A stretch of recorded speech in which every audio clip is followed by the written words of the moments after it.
Two Kinds is a short story written by Amy Tan in 1989. It is part of her novel, The Joy Luck Club. Very successful novel. The movie was made based on that novel.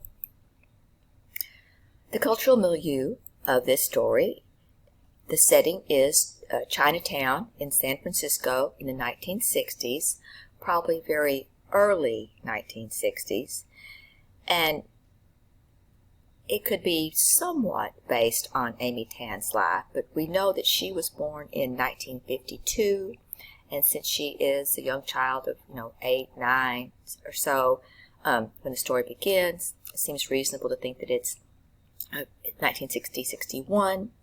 And then, of course, we have the Peter Pan haircut that was very popular at that time period, and the Ed Sullivan Show, which everybody watched in the very early 60s. Chinatown in San Francisco is a very vibrant place. They have a very, very strong community there. The Chinese, many came over during the gold rush, and then more came in the years afterward because there was work to be done and they could make money and be more successful in the U.S.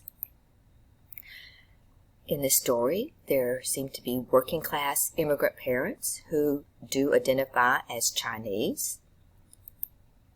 And then we have children who identify as Chinese American. So people come to the United States from all over the world.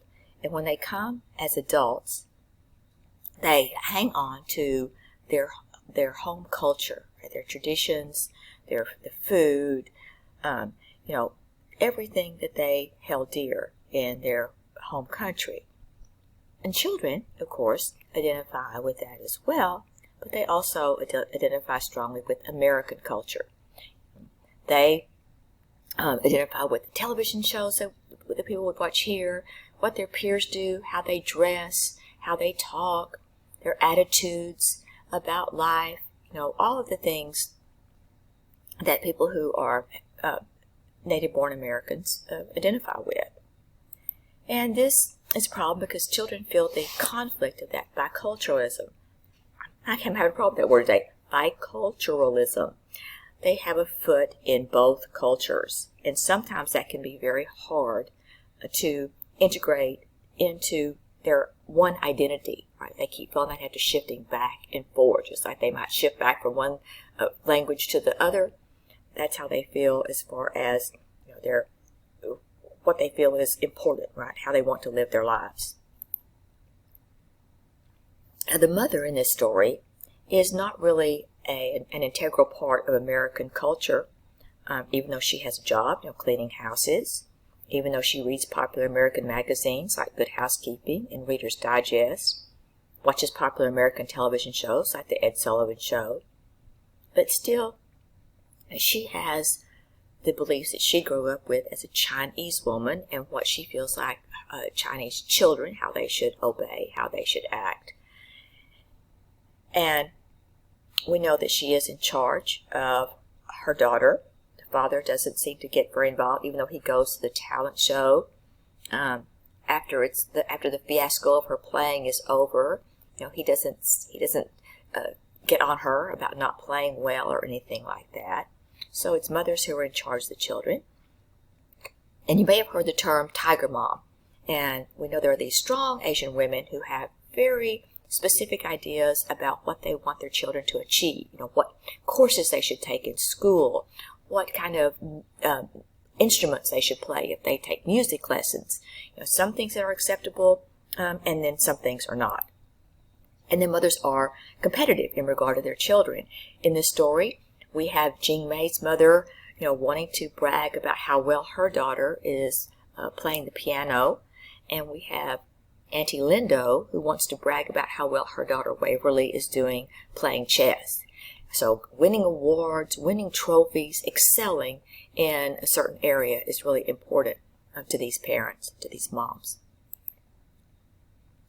The narrative structure in this story, we have the point of entry, and at the point of entry, readers learn about the narrator and her mother.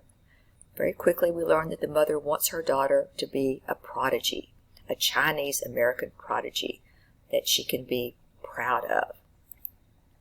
The inciting moment in the story occurs when the mother sees a Chinese girl playing the piano on the Ed Sullivan Show. So even though she's already seen some things and she has wanted Jing Mei to try all these different things to see if she's exceptional in any of them, it's when she sees that little Chinese girl and gets the idea that she can figure out how to get her piano lessons that is the inciting moment. And she says, my daughter could do that as well. The crisis is when Jing Mei performs very badly at the talent show, disappointing her mother so much. And the climax of the story is when her mother insists on Jing Mei being an obedient Chinese daughter and practicing the piano after the talent show failure. So then, Jing Mei tells her mother that she wishes she were dead, like the two babies her mother left behind in China. So, the part of Jing Mei that is rebellious and extremely American and has the feeling that she's not special comes out after she doesn't live up to her prodigy ideal. Now, she does something that she knows will hurt her mother, telling her that she wishes that she were dead, like those two little children. And there is a rather long denouement. So after this, we know that Jing Mei's mom never makes her practice again. The piano is shut up. And we know that Jing Mei seems like a multitude of failures in her life and that she doesn't, excel in any specific area. But we learn that the mom does give her the piano for her 30th birthday. And after her mother dies, she gets it tuned and she goes and she plays the song Pleading Child that she played at the talent show.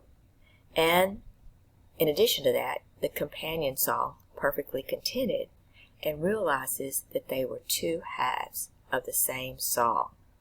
And in that moment, it seems that she's able to see that she and her mother were maybe different, but they were also, compatible. They were a part of the same cloth, the same family, and had a relationship that was close and good.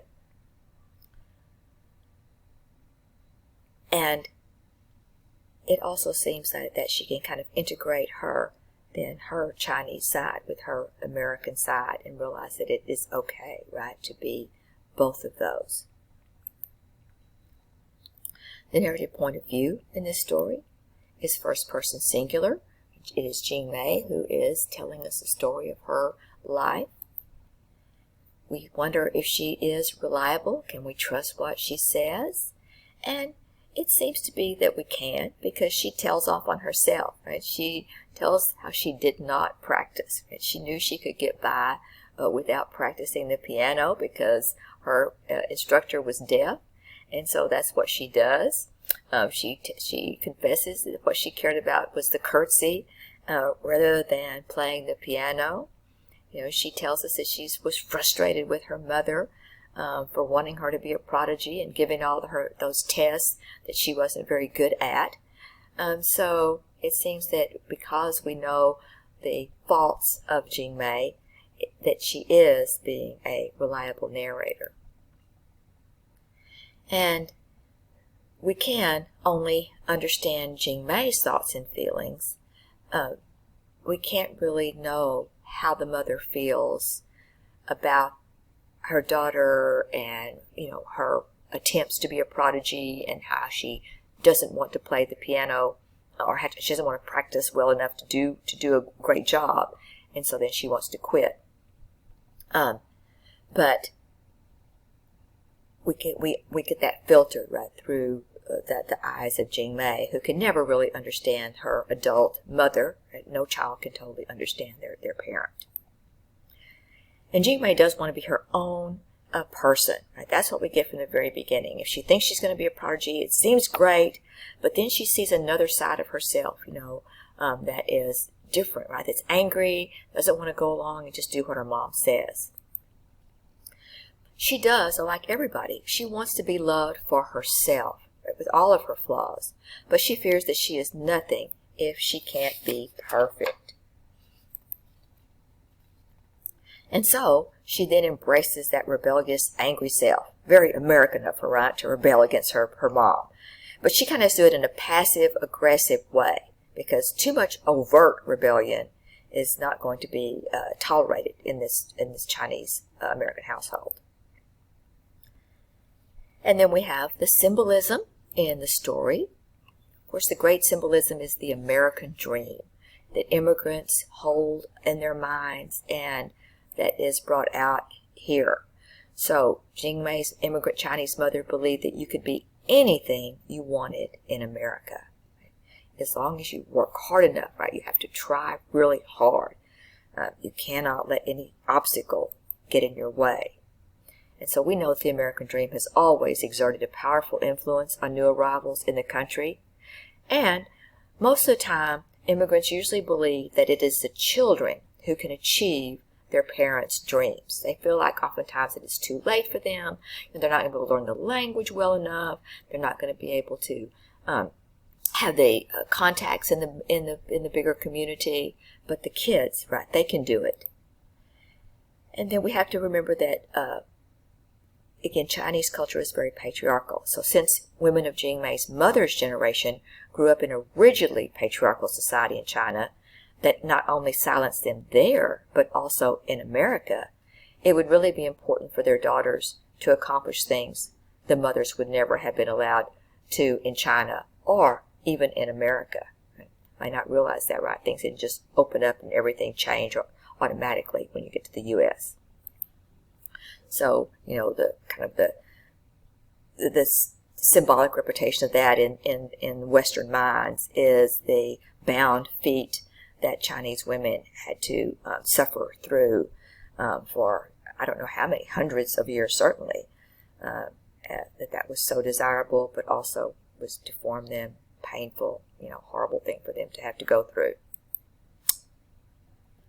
Then there is a symbolism of this fear of abandonment.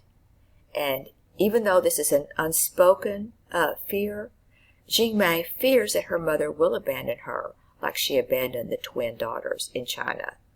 So we get there at that in the very first paragraph. She had come here in 1949 after losing in China her mother and father, her family home, her first husband, and 2 daughters, twin baby girls. But she never looked back with regret. There were so many ways for things to get better. So Jing Mei can't understand how heart-wrenching and that must have been for her mom. What she sees is the face that her mom presents to her, her child growing up in the U.S., and she thinks, well, if my mom abandoned the daughters in China, she could at some point abandon me, especially if I'm not perfect, if I'm not a prodigy. So Jing Mei, wants her mother's love and approval, doesn't trust, though, that she will always have it.